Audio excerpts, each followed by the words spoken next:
Hello and welcome to Rotted Reviews, and today I'm going to be tackling a rotted request coming from patron Nikki, who wanted me to watch and review the 1961 movie Taste of Fear, or Scream of Fear. It's a Hammer feature that is kind of lesser known, and that's actually why she wanted me to watch it. She says, this is another lesser known film from the Hammer stable and has an appearance from Christopher Lee. Hammer sometimes gets put in one type of subgenre box, and it actually has lots of layers. That's true. Hammer is not just horror movies. We have the 1950 film What the Butler Saw. That's a comedy. Room to Let, also from 1950, is a historical thriller. Then we have the 1951 movie To Have and to Hold. In fact, it was a long time of distributing and producing various types of feature films until they actually started kind of getting into the horror niche. And so we have Scream of Fear, which, as the title might imply, is a little bit more of a horror than your standard comedy fare, but it is a little bit more along the lines of a thriller than the typical monster, Dracula, Frankenstein of Hammer films. Directed by Seth Holt and written by Jamie Sangster, this movie follows the character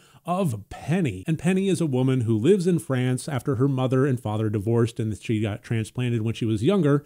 And she goes back to America to live with her father after a series of tragedies involving her best friend, her mother, etc. She hasn't really seen or spoken to her father in about 10 years, but she does know that he remarried to her new stepmother, Jane. So there's a lot of trepidation about the idea of going back and living with the potential evil stepmother. But once she lands and the chauffeur drives her to the house and she actually meets Jane, she finds her to be warm and welcoming, and unfortunately, her father not really present. He's away on business, and well, it'll be a little while before they actually have their reunion. So where does the horror thriller aspect of this come into play? Well, things are not exactly all they seem to be in this house, as Penny, who is bound to a wheelchair after a horse riding accident many years ago, is kind of forced to rely on the grace and service of others, and that all kind of comes to a head and rears its head when she goes and visits the pool house and sees her father dead, sitting in a chair.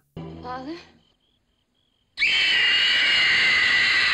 This starts a whole series of circumstances in which the body disappears and nobody believes her. And is she going crazy? Did she actually see her father? Where is he? Is he actually away on business? What the hell is going on here? It's a fun little mystery thriller that has a lot of twists and turns along the way. There comes a time in every horror movie reviewer's life when they're watching a film and they're analyzing it and trying to figure out who done what and so forth.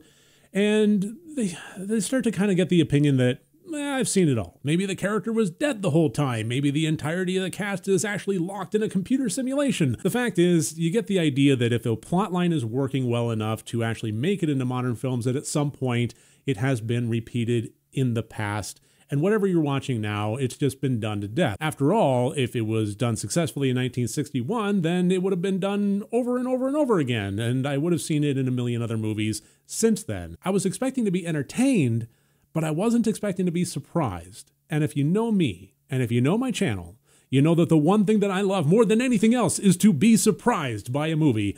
And I gotta say, Scream of Fear or Taste of Fear really did it. I've always said that at the core of a horror movie is always, for the most part, a mystery, a good mystery. What's going on? Who's doing it? Why are they doing it? Bodies are floating around everywhere. They're disappearing. Why? So as the movie is unfolding and we get the character's perspective, at the same time, I'm also piecing clues together and trying to form the tapestry of what this mystery actually looks like in the light of day. And I was continually kept on my toes by this movie, and by the end of it, I was flabbergasted because none of my theories were right. This took me totally by surprise, and it was a wild, thrilling ride every step of the way. In fact, one of the things that I really loved most about this is it kind of presented itself in a little bit of a generic fashion, with Penny only finding that Robert the chauffeur is the only one that is believing her just kind of even halfway about this whole thing. And as they're going through with things, I'm thinking what I think is 5 steps ahead of the characters. I think I have all of this figured out. I think I have the who's doing it. I think I have the motivations in play. And once I kind of get to that point, I'm just expecting the movie to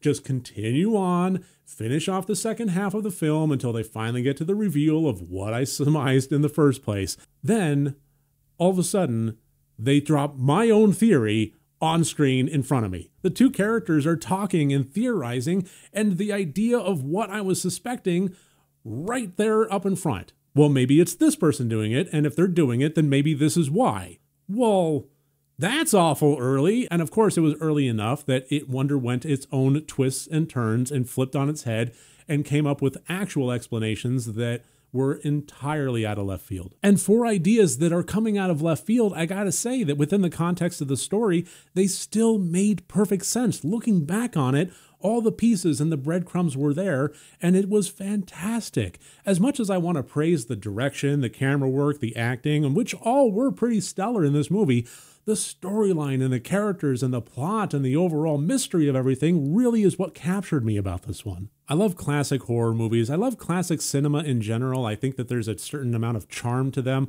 and a lot that can be learned in terms of storytelling and cinema over the years. But again, the one thing I really wasn't expecting was to be as surprised as I was. So I would think that not just in an academic sense, but just in a truly subjective movie lovers popcorn fare level, this movie stood out to me. Nikki has always come up with some bangers of some recommendations, but I think this one may be right at the top of the heap, certainly within the top 5 that she's requested for me. I really can't recommend enough that you go ahead and check out 1961's Scream of Fear or Taste of Fear. If you love classic horror movies, if you love classic thriller movies, I guarantee that this one will deliver. So thank you to Nikki for recommending this movie to me, and thank you for watching this video. I do hope you enjoyed it. If you did, please click that like button, and remember, next time you want to watch a horror movie, first make sure that it's good and rotted.